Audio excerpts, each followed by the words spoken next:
चलिए एक बार फिर से आप सभी का हार्दिक स्वागत है। आज हम इस वीडियो के माध्यम से जानेंगे सर्वनाम के बारे में। इसके पहले वाला एक वीडियो अपलोड हो चुका है जिसमें हम सर्वनाम के बारे में बहुत अच्छे तरीके से मजेदार ढंग में बता चुके हैं। फिर भी अगर नहीं देखे हैं तो सुन लीजिए। ऐसे शब्द जो संज्ञा के बदले में प्रयुक्त होते हैं उन्हें सर्वनाम कहा जाता है। ऐसे शब्द जो संज्ञा के बदले में प्रयुक्त होता है उसे हम क्या कहते हैं? सर्वनाम कहते हैं। अंग्रेजी में कहे तो प्रोनाउन कहते हैं। जिसके 6 भेद होते हैं। कितने भेद होते हैं? 6 भेद होते हैं। कौन कौन कौन कौन चलिए बताइए। कोई किसी को पता नहीं है तो जरूर वो वीडियो देखिए। ठीक, सबसे पहला कौन हो जाएगा? पुरुषवाचक सर्वनाम। कौन चीज? पुरुषवाचक सर्वनाम। दूसरा हो जाएगा निश्चयवाचक सर्वनाम। तीसरा हो जाएगा अनिश्चयवाचक सर्वनाम। उसके बाद हो जाएगा संबंधवाचक सर्वनाम। उसके बाद में पांचवा आपका हो जाएगा निजवाचक सर्वनाम और छठा हो जाएगा प्रश्नवाचक सर्वनाम। चलिए निकालिए अपना अपना ये 6 उंगलियां निकाल लीजिए और देखिए। सबसे पहले पुरुषवाचक। कौन सी?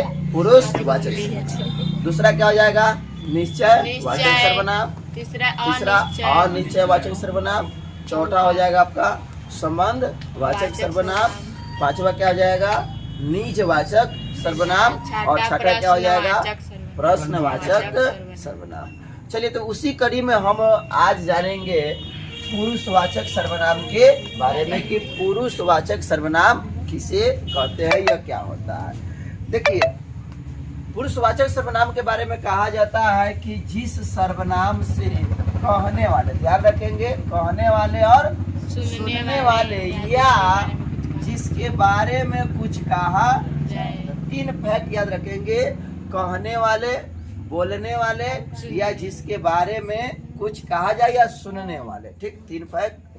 कहने वाले, सुनने वाले या जिसके बारे में कुछ कहा जाए, अगर उसका बोध होता है हेलो तो उसे हम क्या कहेंगे? पुरुषवाचक सर्वनाम कहेंगे। क्या कहेंगे? पुरुषवाचक सर्वनाम। जैसे मैं, हम, तू, तुम, वह, यह, वे इत्यादि।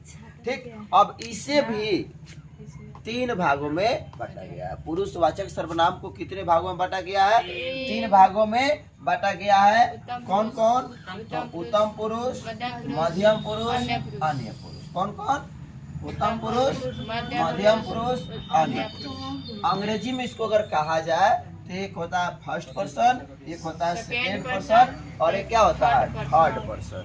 ठीक, तो इसको पर्सन कहा जाता है। ठीक, तो पर्सन कितने हो जाते हैं? 3 हो जाते हैं। कौन?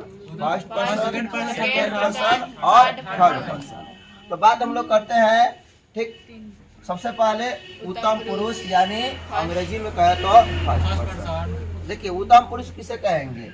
कहने वाले को या बोलने वाले जो सर्वनाम होगा, कहने वाले या बोलने वाले, हेलो बुआ, कहने वाले और बोलने वाले सर्वनाम को क्या कहते हैं? उत्तम पुरुष कहते हैं। जैसे कौन अभी कह कौन रहा है? मैं, हम। ठीक, तो क्या हो जाएगा हमारा? मैं, हम लोग, हम सब। ये सभी क्या है? हमारा फर्स्ट पर्सन है और हिंदी में कहे तो उत्तम पुरुष है। कौन पुरुष है? उत्तम पुरुष। चलिए इस क्रम में हम लोग आगे बढ़ते हैं। और दूसरा हमारा क्या है? मध्यम पुरुष, जिसको अंग्रेजी में कहे तो सेकेंड पर्सन कहते हैं। तो सुनने वाले सर्वनाम को, सुनने वाले सर्वनाम को क्या कहते हैं? सुनने वाले सर्वनाम को मध्यम पुरुष कहते हैं। जैसे मैं बोल रहा हूँ लेकिन सुन कौन रहा है? तू, तुम सब, तुम लोग, आप लोग, आप सब सुन रहे हैं। तो सुनने वाले को क्या कहते हैं? मध्यम पुरुष कहते हैं। जैसे मैं, तू, तुम लोग, तुम सब, आप लोग इत्यादि। चलिए अब इस क्रम में हम लोग बढ़ते हैं। तीसरा हमारा क्या है?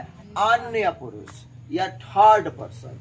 वह यहाँ उपस्थित है या नहीं भी है। ठीक, तो जिसके बारे में अगर कुछ बोला जाए तो वो हमारा कौन सर्वनाम होगा? वो हमारा होगा थर्ड पर्सन होगा।